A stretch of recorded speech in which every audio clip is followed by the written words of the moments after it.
Ada 4 langkah. Ada 4 langkah yang ditempuh oleh iblis untuk menipu dan menggoda, menjerumuskan kita semua ke neraka. 1. Langkah pertama, Bu. Masa nggak tahu?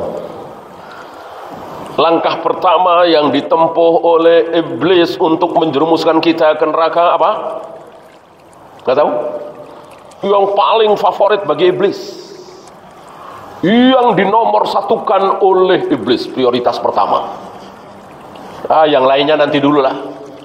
Berzina, minum khamar, berjudi, membunuh, korupsi, nanti. Itu langkah kesekian. Nomor 1 apa? Favoritnya iblis. Masa nggak tahu? Iya, syirik. Syirik ini luar biasa. Ini pujaan iblis. Ini favoritnya iblis. Ketika seseorang sudah musyrik, berbuat syirik, tutup mata istilah kita, ya.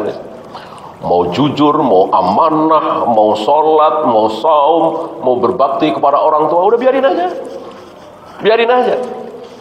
Mau membantu ribuan fakir miskin, biarin aja. Pasti kekal di neraka. Orang syirik, orang musyrik, ada yang masuk surga? Ada? Nggak mungkin. Nggak mungkin. Orang yang berbuat syirik pasti kekal di neraka selama-lamanya. Sholatnya hapus, puasanya hapus, baca Al-Qur'annya hapus, sedekahnya hapus semua. La in asyrakta la yahbatanna amaluka. Ini ancaman kepada Nabi, khitabnya Rasulullah Muhammad, jika engkau berbuat syirik, hapus seluruh amalmu. Itu beliau, gimana kita? Ya, maka iblis akan membiarkan seseorang sholat, seseorang saum, seseorang jujur, aman, udah dibiarkan oleh iblis. Yang penting syirik, yang penting berbuat kemusyrikan. Ya, maka hati-hati, Bu, karena syirik itu kan bertingkat-tingkat.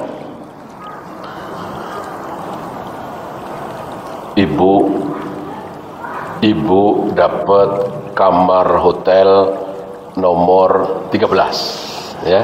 Begitu ngelihat, lah 13 nih. Langsung telepon resepsionis, Mbak, saya mau pindah kamar, ya. Harganya 2 kali lipat, 3 kali lipat, nggak apa-apa. Yang penting jangan ini, nomor 13, ya. Syirik nggak, Bu? Syirik.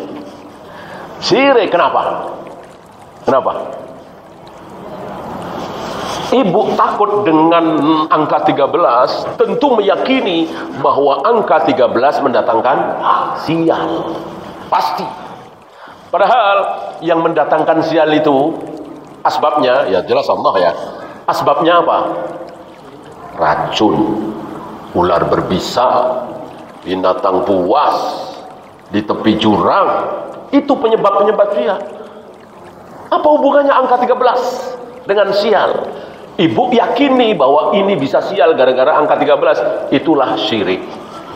Maka salah satu bentuk syirik adalah menjadikan, meyakini sesuatu yang bukan asbab menjadi asbab. Ya.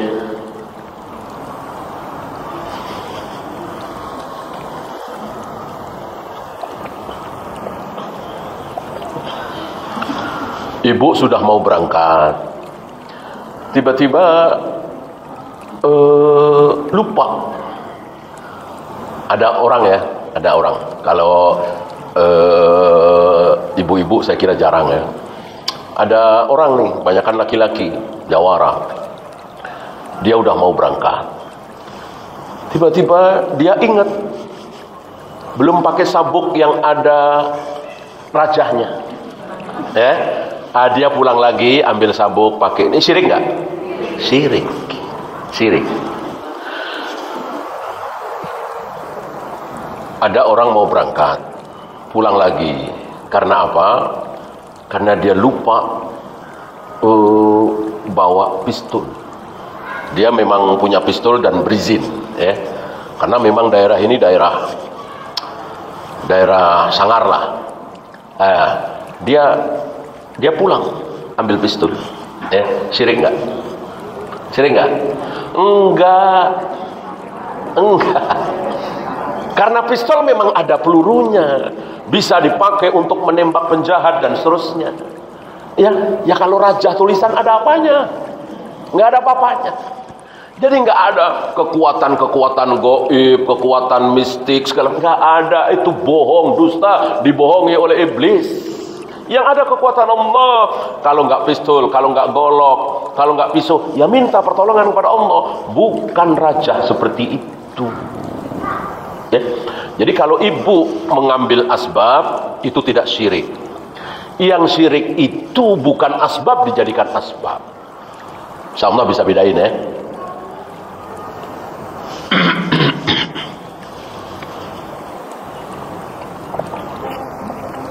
Dan untuk hal-hal syirik seperti ini yang sudah terlanjur diyakini di masyarakat, lebih baik kita hindari apa kita tabrak.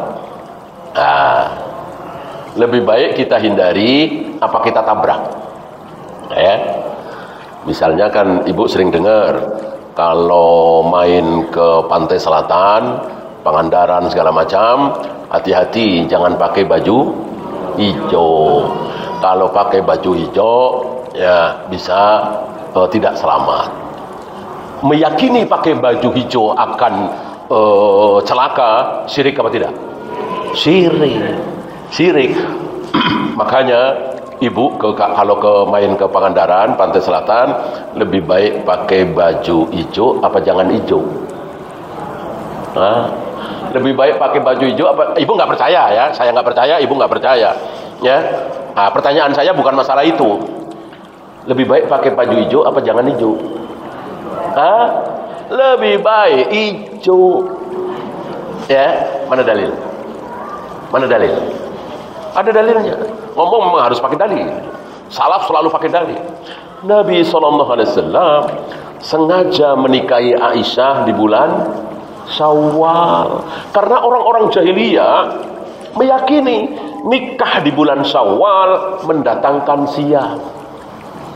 Kalau di kita bulan Suro mungkin ya. Kalau di kita di Jawa, hati-hati nikah bulan Suro, bulan Muharram mendatangkan sial. Ditabrak oleh Nabi, bukan dihindari. Ditabrak oleh Nabi, sengaja menikahi Aisyah di bulan Syawal. Ya, maka sunnah bagi kita main ke pantai selatan pakai baju hijau. Ya, kalau ibu masih takut, ngaji tauhid lagi. Ya, ngaji tauhid dari awal. Kalau masih takut, berarti ada sesuatu, berarti percaya dong. Berarti percaya pakai baju hijau akan celaka. Ya. Seandainya ada orang pakai baju hijau, 5 orang mandi-mandi di pantai selatan, lalu anyut kelelep, maka itu sudah ditulis di Lauh Mahfuz 50.000 tahun sebelum Allah menciptakan langit dan bumi. 5 orang yang pakai baju hijau di Pangandaran ini akan anyut, sudah ditulis, nggak ada hubungannya dengan dia pakai baju hijau apa kuning apa biru. Ya, sudah dicatat di Lauh Mahfuz. Ya. Ini syirik. Syirik itu langkah pertama iblis. Maka iblis tidak ke yang lain sebelum ke syirik itu. Ya, karena sekali lagi ketika seseorang sudah berbuat syirik, maka apa istilah kita, iblis ungkang-ungkang kaki lah. Ini dibiarin oleh iblis. Mau sholat, mau saum, mau rajin, mau tahajud, mau jujur amanah, biarin, pasti kekal di neraka. Maka mengerikan sekali ini syirik. Maka jangan pernah berhenti belajar tauhid. Orang akan selamat dari syirik hanya kalau dia belajar tauhid. Kalau tidak belajar tauhid, mustahil dia selamat dari syirik. Dia harus belajar tauhid.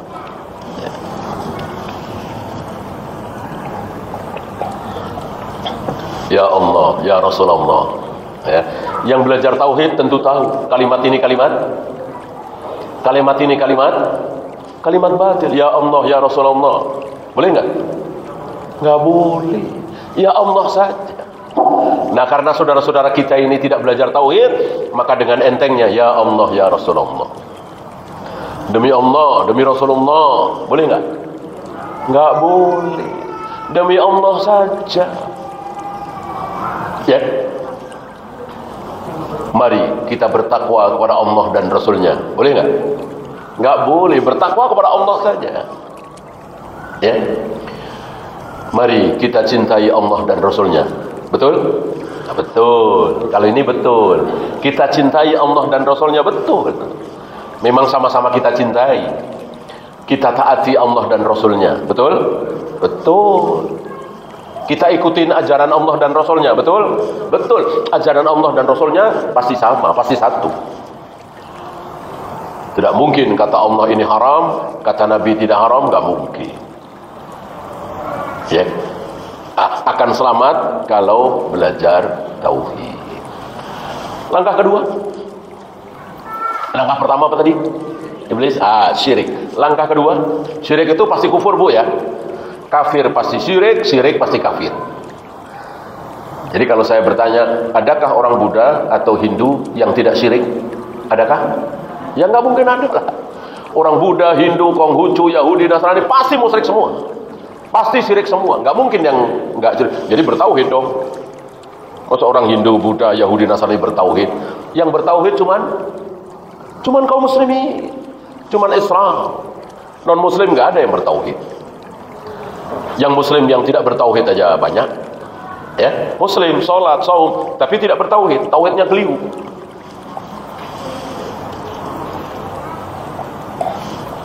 Ya, langkah kedua apa? Langkah kedua? Masuk nggak tahu? Hah? Iya, langkah kedua bid'ah. Jadi bukan zina, khamr, judi, membunuh, korupsi, bukan. Itu ketiga. Langkah kedua yang paling disukai oleh iblis nomor 2 adalah bid'ah. Ayo sebutkan contoh-contoh bid'ah. Bid'ah tahulah ya. Bid'ah adalah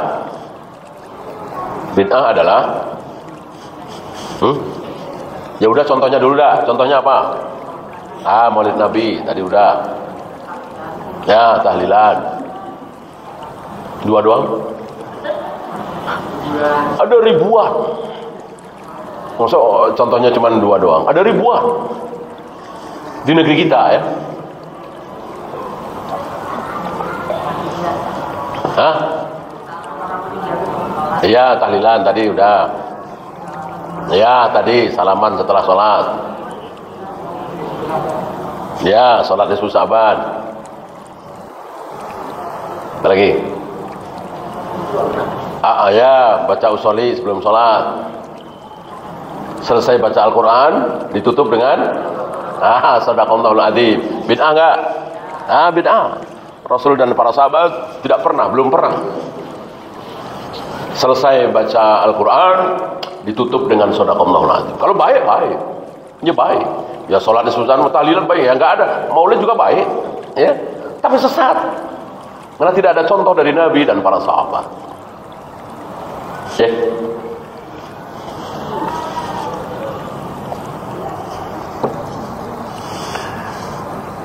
Biar ibu paham, maka harus tahu kaidahnya. Disebut bid'ah apabila, yaitu bid'ah adalah ibadah mahdhah. Tadi di awal kan, ibadah dibagi 2. Ada apa tadi? Ada mahdhah, ada ghairu mahdhah.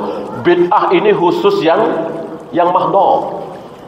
Yang ghairu mahdhah, senyum, cari nafkah, sedekah, enggak ada bid'ah. Enggak ada bid'ah. Walaupun caranya beda jauh dengan cara Rasul dan para sahabat, enggak masalah. Karena ibadahnya ghairu mahdhah. Yang harus mencontoh Rasul dan para sahabat adalah ibadah mahdhah. Masih ingat tadi contoh ibadah mahdhah? Contoh ibadah mahdhah? Ya, sholat. Apalagi? Wudu, saum, adzan, qomat, tayamum, tawaf, sa'i, melempar jumrah, mencium hajar aswad. Ini semua ibadah mahdhah. Itu ada bid'ahnya. Kalau kita sholat nih, bisa bid'ah. Kalau sholat kita ini tidak pernah dicontohkan oleh Rasul dan para sahabat, ambil contoh misalnya hari pernikahan saya, dari pernikahan saya dengan istri saya dapat anak yang banyak, berhasil semua, sukses, ada yang jadi wali kota, ada yang jadi menteri misalnya. Lalu saya ngajak istri saya dalam rangka bersyukur, karena telah dikaruniai anak yang soleh-soleh, yang baik, yang sukses. Nah, lalu saya dengan istri saya sholat 2 rakaat. Saya jadi imam, istri saya makmum. Dari sholat 2 rakaat saya bersama istri tadi, kira-kira saya dapat pahala apa dapat dosa, Bu? Dapat dosa. Kenapa? Itulah bid'ah. Sholat kan ibadah mahdoh, tapi tidak pernah dicontohkan oleh Rasul dan para sahabat. Nggak ada Rasul dan para sahabat mencontohkan sholat 2 rakaat dalam rangka memperingati hari kelahiran, hari pernikahan, hari ini, hari itu. Seandainya ada pernikahan yang harus diperingati, tentu pernikahan Rasul dengan Khadijah. Khairun nisa, nikah dengan khairun nisa menghasilkan khairun nisa. Khadijah khairun nisa menghasilkan anak putri Fatimah yang juga khairun nisa. Tapi nggak ada Rasul sholat 2 rakaat bersama Khadijah dalam rangka memperingati hari pernikahan. Itulah bid'ah. Jadi bid'ah sekali lagi ibadah mahdoh yang tidak pernah dicontohkan oleh Rasul dan para sahabat. Jangan bilang Rasul doang, Bu, ya. Harus Rasul dan para sahabat. Rasul dan para sahabat. Sebab kalau Rasul doang, nanti kita tidak berani sholat tarawih berjamaah setiap malam di bulan Ramadan. Karena Rasul tidak pernah mencontohkan. Rasul berjamaah sholat tarawih itu cuman 2 malam, kadang 3 malam. Kan beliau kira-kira 8 kali melewati Ramadan. Artinya kutiba alaikumusiyam kama kutiba alal ladzina min qablikum itu turun kira-kira 8 tahun sebelum beliau wafat. Berarti beliau melewati Ramadan sekitar 8 kali. Nah, selama 8 kali beliau melewati Ramadan, itu berjamaah sholat tarawih itu kadang cuma 2 kali, kadang cuma 3 kali, belum ya kan? Kan ketika beliau wafat, yang wajib akan terus wajib, yang tidak wajib akan terus tidak wajib. Nggak mungkin ada perubahan hukum ketika Nabi sudah wafat. Nah, inilah yang diambil oleh Umar. Maka ketika Umar menjadi khalifah, beliau memutuskan untuk berjamaah salat tarawih setiap malam di bulan Ramadan. Dan tidak ada satupun sahabat yang membantah, yang tidak setuju. Semuanya sepakat. Berarti ini kesepakatan sahabat. Dan Nabi berpesan, "Alaikum bisunnati wa sunnatil khulafa'ir rasyidin al-mahdiyyin." Ikutilah sunnah-sunnahku dan sunnah para sahabatku. Maka sekali lagi beribadah mencontoh Rasul dan para sahabat. Mencontoh Rasul dan para sahabat. Jangan bilang mencontoh Rasul titik. Mencontoh Rasul dan para sahabat.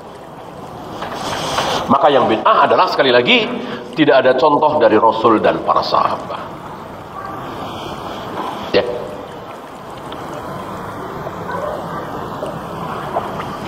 Kenapa bid'ah ini lebih disukai oleh iblis daripada berzina, minum khamar, berjudi dan seterusnya? Kenapa?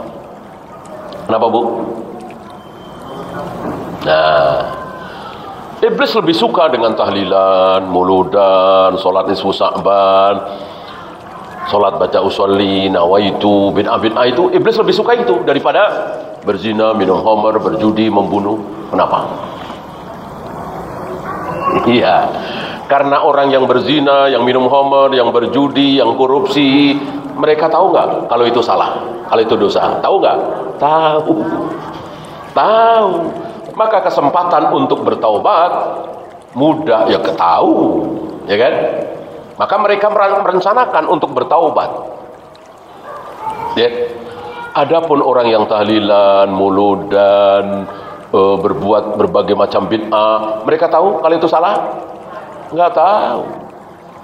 Ya gimana mau tobat orang nggak tahu kalau itu salah, nggak merasa salah. Coba ibu iseng-iseng nyuruh orang yang tahlilan, Pak tahlilan mulu, kapan tobatnya? Ya, marah nggak? Marah. Coba pelacur, pemabuk, kamu mabuk mulu, kapan tobatnya? Marah nggak? Enggak.